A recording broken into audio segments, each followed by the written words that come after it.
Think pressure washing your engine bay will make it shine? Stop. You're about to fry thousands in electronics.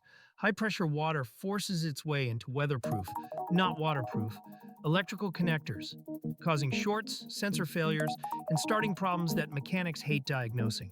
Even worse, that water can corrode connections over time, creating intermittent issues that'll drive you crazy. Instead, use a gentle degreaser and light rinse with a garden hose, covering sensitive components first. Your wallet will thank you, and your engine will still look clean without the risk of turning your car into an expensive paperweight.